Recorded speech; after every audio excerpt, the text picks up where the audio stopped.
আসসালামু আলাইকুম রহমতুল্লাহ। ষষ্ঠ শ্রেণীর প্রিয় শিক্ষার্থীরা কেমন আছো? সবাই আশা করি অনেক ভালো আছো।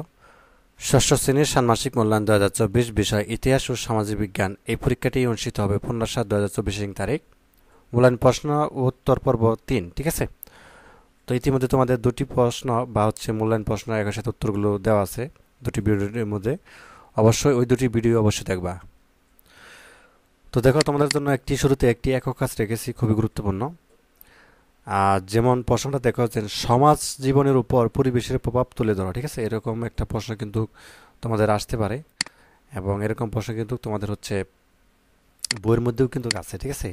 অর্থাৎ এর রিলেটেড প্রশ্ন অবশ্যই তোমাদেরকে শিখতে হবে এবং জানতে হবে। তো দেখো, সমাজ জীবনের উপর পরিবেশের প্রভাব তুলে ধরা। উত্তর: ভূমিকা। সমাজ জীবন কিছু মূল উপাদান দ্বারা নিয়ন্ত্রিত হয়ে থাকে। এই মৌল উপাদান দ্বারাই মূলত সমাজ জীবন পরিচালিত হয়ে থাকে। তবে সমাজ জীবন একদিকে যেমন ভৌগোলিক দিক দিয়ে প্রভাবিত হয়, তেমনি কখনো না বংশগতি বা জৈবিক উপাদান দ্বারা প্রভাবিত হতে পারে। তবে সমাজ জীবনের সবচেয়ে গুরুত্বপূর্ণ ভূমিকা পালন করে সংস্কৃতি বা কীর্তকৌশল। তাহলে দেখা যাচ্ছে কিছু মৌলিক উপাদান সমাজ জীবনকে কঠিন পদার্থ নির্দেশনা যেমন দান করে, তেমনি সমাজকে সুষ্ঠুভাবে পরিচালনার জন্য গুরুত্বপূর্ণ ভূমিকা পালন করে থাকে, ঠিক আছে? কাজেই আমরা বুঝতে পেলাম যে সমাজ জীবনে পরিবেশের একটা কিন্তু খুবই গুরুত্বপূর্ণ একটা প্রভাব রয়েছে। তো তারপর বাকি অংশ আমরা একটু দেখি, যেমন কি কি রয়েছে। যেমন জনসংখ্যার বন্টন, ঠিক আছে? তো ভৌগোলিক পরিবেশে জনসংখ্যার বন্টন ও সভ্যতার বিকাশে যথেষ্ট ভৌগোলিকভাবে সমৃদ্ধ এবং মানুষ যেখানে সহজ জীবিকা অর্জন করতে পারে সেসব অঞ্চলে সমৃদ্ধ সভ্যতা গড়ে ওঠে, ঠিক আছে? নীল নদের অববাহিকায় মিশরীয় সভ্যতা, সিন্ধু নদের অববাহিকায় সিন্ধু সভ্যতা এবং এর অন্যতম উদাহরণ। আবার যেসব অঞ্চলে ধু মরুভূমি সেসব অঞ্চলে জনসংখ্যা বন্টন যেমন কম, তেমনি সেখানে সভ্যতার বিকাশও তেমনি ঘটেনি, ঠিক আছে? তো যাই হোক, এখানে যেটি বোঝাইছে যে যেসব অঞ্চলে আসলে রয়েছে, মরুভূমি রয়েছে, সেসব অঞ্চলে আসলে জনসংখ্যার যে বন্টন এটা আসলে একটু কম, ঠিক আছে? আর সভ্যতা, তারপর 2 নম্বরটা দেখি যে সাংস্কৃতিক প্রভাব। তো ভৌগোলিক পরিবেশের উপর বিভিন্ন দেশের সভ্যতা সংস্কৃতি ব্যাপকভাবে সমাজ জীবনকে প্রভাবিত করে থাকে। তো ভৌগোলিক কারণে বাংলাদেশের গ্রামীণ সংস্কৃতির উপাদানের সাথে আমেরিকার সংস্কৃতির ধরন এক নয়, বিদায় এক দেশের সংস্কৃতি অন্য দেশের জনগণের কাছে গ্রহণযোগ্য হয় না, ঠিক আছে? কাজের বিষয়টি হচ্ছে যে ভৌগোলিক পরিবেশগতভাবে দেখা যাচ্ছে এক অঞ্চলের যে সংস্কৃতি বা রীতিনীতি রয়েছে আরেক অঞ্চলের সাথে কি এটা মিলবে না। যেমনটা বলা হয়েছে, বাংলাদেশের গ্রামীণ যে সংস্কৃতি রয়েছে বা রয়েছে এটার সাথে কিন্তু আমেরিকার যে সংস্কৃতি বা রয়েছে এটা কিন্তু মিলবে না, এটাই স্বাভাবিক। তো যাই হোক, তারপর দেখো 3 নম্বরটা অর্থনীতি। তো জীবিকার প্রয়োজনীয় ফসল উৎপাদনের জন্য চাই উপযোগী আবহাওয়া, জলবায়ু তথা পরিমিত বৃষ্টিপাত, তাপমাত্রা। নানা ধরনের ফসলের জন্য প্রয়োজন হয় নানা ধরনের ভৌগোলিক পরিবেশ, কেন মাটি জলবায়ুর বৈশিষ্ট্যের উপর ফসলের ধরন, প্রকৃতি, গুণগত মান নির্ভর করে। সুতরাং ফসলের উপর ভিত্তি করে আগেকার অর্থনীতি তথা সামাজিক জীবন গড়ে ওঠে। তো বিষয়টি হচ্ছে অর্থনীতির ক্ষেত্রে দেখা যাচ্ছে যে পরিমিত বৃষ্টিপাত বা পরিমিত যে তাপমাত্রা, আবহাওয়া, জলবায়ু, ঠিক আছে, এগুলো যদি ঠিক থাকে তাহলে দেখা যাচ্ছে যে ফসল যে উৎপাদন সেটা কিন্তু সঠিকভাবে হয়, অন্যথায় কিন্তু হবে না, ঠিক আছে?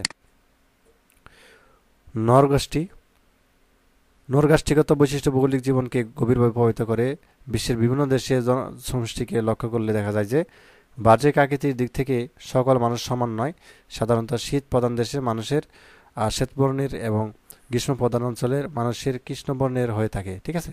মূলত ভৌগোলিক উপাদানের ক্ষেত্রে প্রত্যক্ষ দায়ী।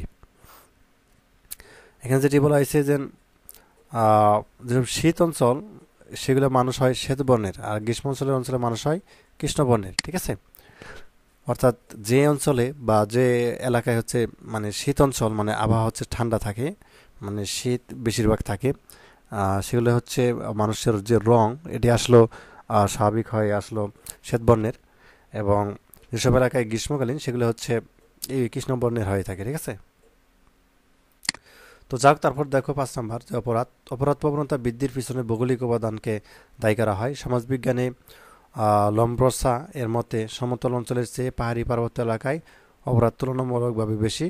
মানে পাহাড়ি এলাকায় তুলনামূলকভাবে অপরাধ একটু বেশি হয়, যেমন বাংলাদেশের ক্ষেত্রে আমি যদি বলি খাগড়াছড়ি, পার্বত্য চট্টগ্রাম, ঠিক আছে, এসব এলাকায় কিন্তু অপরাধমূলক একটু বেশি। এটা কারণ কি? কারণ সমতল অঞ্চলের তুলনায় পাহাড়ি পার্বত্য অঞ্চলে ধর্ষণ অপরাধ ও সম্পত্তি সংক্রান্ত অপরাধ কম, ঠিক আছে। তো যাই হোক, তারপর আরেকটি গুরুত্বপূর্ণ প্রশ্ন রেখেছি তোমাদের জন্য। প্রশ্ন: মানুষের পেশার সাথে ভৌগোলিক পরিবেশের সম্পৃক্ততা তুলে ধরো, ঠিক আছে। মানুষের পেশার সাথে অথবা এখানে একটি প্রশ্ন রেখেছি খুবই গুরুত্বপূর্ণ, দেখো, ইতিহাসের সাথে ভূগোলের সম্পর্ক আলোচনা করো। এটা খুবই গুরুত্বপূর্ণ, ঠিক আছে। এই প্রশ্নটা দেখো, ইতিহাসের সাথে ভূগোলের সম্পর্ক আলোচনা করে, মানে ইতিহাসের সাথে ভূগোলের সম্পর্কটা কি এটা নিয়ে আলোচনা করতে বলা হয়েছে। তো ইতিহাস, রাষ্ট্রবিজ্ঞান, ইতিহাস ও সমাজবিজ্ঞান এবং ইতিহাস ও অর্থনীতির সাথে যেরূপ সম্পর্ক বিদ্যমান, কার্যত ইতিহাস ও ভূগোলের মধ্যকার সম্পর্ক তার চেয়েও ঘনিষ্ঠ, ঠিক আছে। অর্থাৎ সকল বিজ্ঞানের সাথে কিন্তু ইতিহাসের একটা সম্পর্ক রয়েছে, কিন্তু সবচেয়ে বেশি সম্পর্ক হচ্ছে এই ভূগোলের সাথে।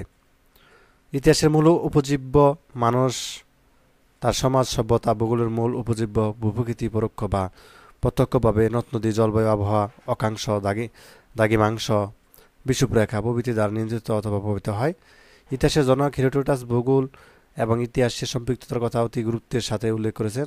তিনি এশিয়া মাইনর, ঠিক আছে, মিশর সহ অনেক দেশের ব্যাপক ভ্রমণ করে প্রাচীন মিশরীয় সভ্যতাকে যথাযথভাবে অনুধাবন করেন।